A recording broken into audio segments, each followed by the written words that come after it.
Hi hello welcome back to my channel. അപ്പോൾ ഇന്നത്തെ thumbnail കണ്ടപ്പോൾ തന്നെ എല്ലാവർക്കും മനസ്സിലായല്ലോ എന്താണ് വീഡിയോ എന്ന്. വേറൊന്നുമല്ല, ജസ്റ്റ് ഒരു ചെറിയൊരു ഹോം ഫേഷ്യൽ ചെയ്യാൻ വേണ്ടിയിട്ടാണ്. സോ നമുക്ക് ബ്യൂട്ടി പാർലറൊന്നും പോകാൻ പറ്റില്ല, ഒരു ഫംഗ്ഷൻ ഉണ്ടെന്ന് പറഞ്ഞാൽ നമുക്ക് വീട്ടിൽ തന്നെ ചെയ്യാൻ പറ്റുന്ന ഒരു ഫേഷ്യലാണ്. VLCCയുടെ ഒരു പ്രോഡക്റ്റാണ് കേട്ടോ. VLCC ഡയമണ്ട് ഫേഷ്യൽ കിറ്റാണ്. ഇതിന് മുന്നേ ഞാൻ VLCCയുടെ ഒരു anti tan facial kit use ചെയ്തിട്ടുണ്ട്. അടിപൊളിയാട്ടോ. VLCCയുടെ പ്രോഡക്റ്റ്സ് ഒക്കെ അടിപൊളിയാട്ടോ, ശരിക്കും നല്ല. പ്രത്യേകിച്ച് ആ ഫേഷ്യൽ കിറ്റും പിന്നെ അതേപോലെ പെഡിക്യൂർ കിറ്റൊക്കെ ഉണ്ട്. സോ അത് വല്ലതും നിങ്ങൾക്ക് നിങ്ങളുടെ അടുത്തുള്ള കടകളിൽ വല്ലതും കിട്ടുകയാണെങ്കിൽ ജസ്റ്റ് ഒന്ന് ട്രൈ ചെയ്ത് നോക്കട്ടോ. നല്ല പ്രോഡക്റ്റാണ്. എപ്പോഴും ഫേഷ്യൽ ചെയ്യുന്ന സമയത്ത് ഇപ്പോൾ നമുക്കൊരു ഫംഗ്ഷൻ ഉണ്ടെന്ന് വെച്ച് കഴിഞ്ഞാൽ ഒരു 3-4 ഡേയ്സ് മുന്നേ തന്നെ ഫേഷ്യൽ ചെയ്തിരിക്കണം. അപ്പോഴേ ആ ദിവസം ആകുമ്പോഴത്തേനും ഫേസിന് ആ ഒരു ടാനൊക്കെ മാറി ഒരു ഗ്ലോ ഉണ്ടാവുള്ളൂ കേട്ടോ. അപ്പോൾ നമുക്കെന്തായാലും ഈ വീഡിയോയിലോട്ട് പോകാം. അതിൻ്റെ അകത്ത് ഒരു ഫുൾ ഡീറ്റെയിൽസും കാര്യങ്ങളും എല്ലാം കൊടുത്തിട്ടുണ്ട്. ഒരു 6 പാക്ക് ഉണ്ട്. അപ്പോൾ എപ്പോഴും ഫേഷ്യൽ ചെയ്യുന്നതിന് മുന്നേ ഈ പ്രോഡക്റ്റ് ജസ്റ്റ് ഒന്ന് ഫ്രിഡ്ജിൽ വയ്ക്കുക. അപ്പോൾ നല്ല തണുപ്പായിട്ട് കിട്ടും. അപ്പോൾ എന്താണെന്ന് വെച്ച് കഴിഞ്ഞാൽ ഈ ഒത്തിരി ചൂടടിക്കുമ്പോൾ നമ്മുടെ ഫേസിൽ പിമ്പിൾസ് വരാനുള്ള ചാൻസ് ഉണ്ട്. അത് കാരണം കൊണ്ടാണ് ഞാൻ ഫ്രിഡ്ജിൽ വയ്ക്കാൻ പറയുന്നത്. ഇപ്പോൾ ടോണർ ഉണ്ട്, സ്ക്രബ് ഉണ്ട്, ഡീറ്റോക്സ് ലോഷൻ ഉണ്ട്, മസാജ് ജെൽ ഉണ്ട്, ഫേസ് മാസ്ക് ഉണ്ട്, wash off face mask, moisturising gel. ഇത്ര ഐറ്റംസ് ഉണ്ട്. 6 സ്റ്റെപ്സാണ് ഇവർ പറഞ്ഞിരിക്കുന്നത്. സോ അത് നമുക്ക് എത്ര നേരം വേണമെങ്കിലും ഓരോന്ന് 5 മിനിറ്റ് 10 മിനിറ്റ് അങ്ങനെ ഒരു ഹാഫ് ആൻ അവർ കൊണ്ട് ചെയ്ത് തീരുന്ന ഒരു പ്രോസസ്സാണിത്. ഓക്കെ, സോ എന്തായാലും നമുക്ക് തുടങ്ങാം. അപ്പോൾ ഇതിൻ്റെ പ്രൈസ് ഞാൻ എന്തായാലും പറയാം. 350 റുപ്പീസാണ് ഇതിൻ്റെ പ്രൈസ്. അപ്പോൾ ഫസ്റ്റ് സ്റ്റെപ്പ് എന്ന് പറയുന്നത് ക്ലെൻസർ കം ടോണറാണ്.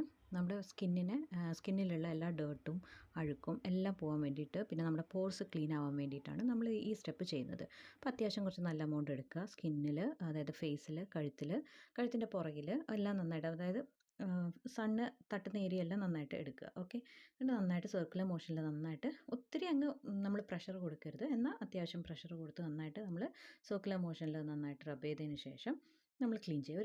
ഒരു 3 to 4 മിനിറ്റ്സ് അല്ലെങ്കിൽ 5 മിനിറ്റ്സ് നന്നായിട്ട് അത് അപ്ലൈ ചെയ്യുക. അതിന് ശേഷം നമ്മളൊരു വെറ്റ് വൈപ്സ് വെച്ചിട്ടോ അല്ലെങ്കിൽ ഒരു ടവൽ വെച്ചിട്ടോ നന്നായിട്ട് അതൊന്ന് തുടച്ചെടുക്കുക.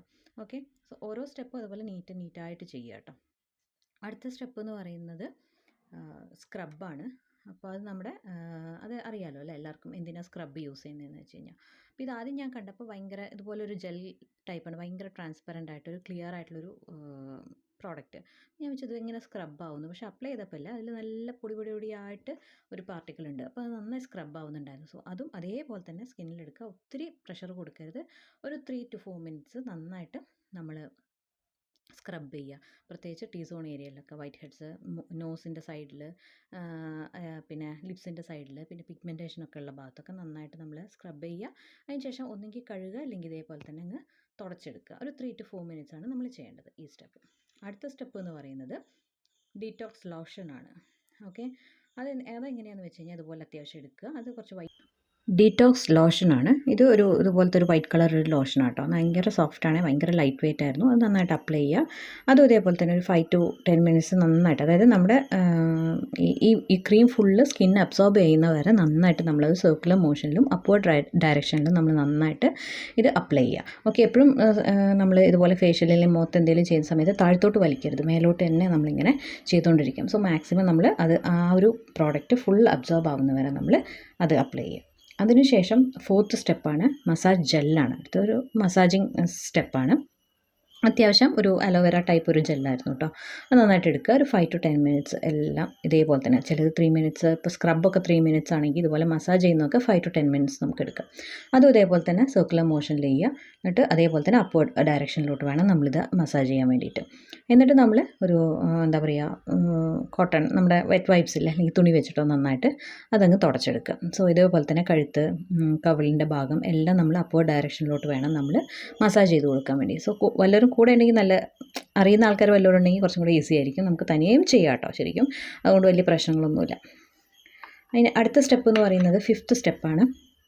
അത് വാഷ് ഓഫ് മാസ്കാണ്. അതൊരു മാസ്കാണ്. സോ അത് ഇതുപോലെ ഒരു മിൽക്കി വൈറ്റ് അങ്ങനത്തെ ഒരു ടൈപ്പിലുള്ളൊരു ലോഷനാണ്. സോ അത് നമ്മൾ മാസ്കൊക്കെ അപ്ലൈ ചെയ്യുന്ന പോലെ, പീൽ ഓഫ് മാസ്കൊക്കെ ഇല്ലേ, അതുപോലെ അപ്ലൈ ചെയ്യുന്ന പോലെ, അല്ലെങ്കിൽ നമ്മുടെ ഫേസ് മാസ്കൊക്കെ അപ്ലൈ ചെയ്യുന്ന പോലെ അപ്ലൈ ചെയ്യുക. എന്നിട്ട് അത് ഉണങ്ങുന്ന വരെ വെയിറ്റ് ചെയ്യുക. ഉണങ്ങുന്ന വരെ വെയിറ്റ് ചെയ്തതിന് ശേഷം നമ്മൾ വാഷ് ചെയ്ത് കളയുക, അല്ലെങ്കിൽ ഒരു കോട്ടൺ പാഡ് വെച്ച് നമ്മൾ തുടച്ചെടുക്കുക. ഇത്രയേ ഉള്ളൂ. അപ്പോൾ ഫേസ്, നെക്ക് എല്ലാം നന്നായിട്ട് അത് അപ്ലൈ ചെയ്യുക.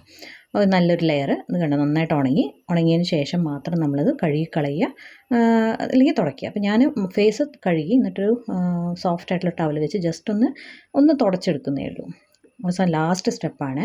അത് നമ്മുടെ മോയ്സ്ചറൈസിങ് ജെല്ലാണ്. സാധാരണ എല്ലാ സ്റ്റെപ്പും കഴിഞ്ഞിട്ട് ലാസ്റ്റ് മോയ്സ്ചറൈസർ അപ്ലൈ ചെയ്യണമല്ലോ. നല്ല സ്മെല്ലായിരുന്നു ഈ മോയ്സ്ചറൈസറിന്. സോ ഇതും അതേപോലെ തന്നെ നെക്കിൽ ഫേസിലെല്ലാം നന്നായിട്ട് അപ്ലൈ ചെയ്യുക. എന്നിട്ട് നമ്മൾ സാധാ മോയ്സ്ചറൈസർ അപ്ലൈ ചെയ്യുന്ന പോലെ അതിന് ശേഷം നമ്മൾ സൺസ്ക്രീൻ യൂസ് ചെയ്യണം. ഇത് ചെയ്തതിന് ശേഷം വെളിയിലൊന്നും പോയി നടക്കരുത് കേട്ടോ. അപ്പോൾ നമ്മുടെ ഫേഷ്യൽ ഒക്കെ കഴിഞ്ഞു. ലാസ്റ്റ് ഒരു മോയ്സ്ചറൈസറൊക്കെ അപ്ലൈ ചെയ്ത് സെറ്റായിരിക്കുകയാണ്. ഇതാണ് നമ്മുടെ എൻഡ് റിസൾട്ട്. നല്ല സോഫ്റ്റ് ആയിട്ടുണ്ട് സ്കിന്ന്. മോയ്സ്ചറൈസറൊക്കെ നല്ല സ്മെല്ലാട്ടോ. എല്ലാ അതിലത്തെ 6 ജെല്ലും അതേപോലെ മാസ്കും എല്ലാത്തിനും നല്ലൊരു പ്ലസൻ്റ് ആയിട്ടുള്ളൊരു സ്മെല്ലാട്ടോ ഉള്ളത്. പിന്നെ ഒന്നും നമ്മുടെ സ്കിന്നിന് അങ്ങനെ ബേണിങ് സെൻസേഷൻ അതുപോലെ എൻ്റെ ആണെങ്കിൽ അങ്ങനെയൊന്നും ഇല്ല.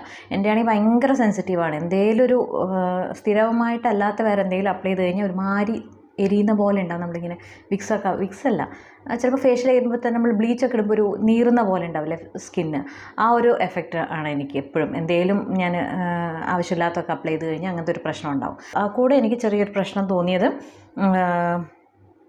ഏതിനായിരുന്നു എന്നറിയോ, സ്ക്രബില്ലേ, ഡയമണ്ട് സ്ക്രബ് എന്ന് പറഞ്ഞിട്ട് ആ സ്ക്രബ് അപ്ലൈ ചെയ്തപ്പോൾ മാത്രം അതിന് ഒരു സ്മെല്ല് കുറച്ച് കൂടുതലാണ്. അപ്പോൾ അത് മാത്രം ചെറുതായിട്ടൊന്ന് എനിക്ക് ഒരു ബേണിങ് സെൻസേഷൻ ഉള്ള പോലെ ഉണ്ടായിരുന്നു, ചെറുതായിട്ട്. പിന്നെ അത് തണുപ്പുള്ള ആയതുകൊണ്ട് അത്ര വലിയ പ്രശ്നമൊന്നും ഉണ്ടായിരുന്നില്ല. നന്നായിട്ട് എല്ലാം കഴിഞ്ഞു. നല്ലൊരു എഫക്റ്റാട്ടോ, എനിക്ക് നല്ലൊരു റിസൾട്ടാണ് എനിക്ക് കിട്ടിയിരിക്കുന്നത്. ഇതിപ്പോൾ എന്തായാലും എനിക്ക് തോന്നുന്നത് ഒരുവിധം എല്ലാ സ്കിന്നുകാർക്കും ഇത് യൂസ് ചെയ്യാൻ പറ്റുന്നതാണ് എനിക്ക് തോന്നുന്നത്. അങ്ങനെയാണ് അവർ പറഞ്ഞിരിക്കുന്നത്. VLCCയുടെ പ്രോഡക്ട്സ് ഞാൻ ഇതിന് മുന്നേ യൂസ് ചെയ്തിട്ടുണ്ട്. അതിൻ്റെ സൺസ്ക്രീനും ഒക്കെ ഞാൻ യൂസ് ചെയ്തിട്ടുണ്ട്. അപ്പോൾ നിങ്ങൾക്ക് പറ്റുകയാണെങ്കിൽ ഇതുപോലത്തെ ഒരു ഫേഷ്യൽ കിറ്റ് വാങ്ങിച്ചു കഴിഞ്ഞ് കഴിഞ്ഞാൽ 2 പ്രാവശ്യമൊക്കെ അടിപൊളിയായിട്ട് യൂസ് ചെയ്യാം, നന്നായിട്ട് ലാവിഷായിട്ട് യൂസ് ചെയ്യണമെങ്കിൽ. ഇല്ലെങ്കിൽ ഒരു 4 പ്രാവശ്യം അല്ലെങ്കിൽ ഒരു 3 പ്രാവശ്യമൊക്കെ നമുക്ക് യൂസ് ചെയ്യാം, കുറച്ച് എടുക്കുകയാണെന്നുണ്ടെങ്കിൽ.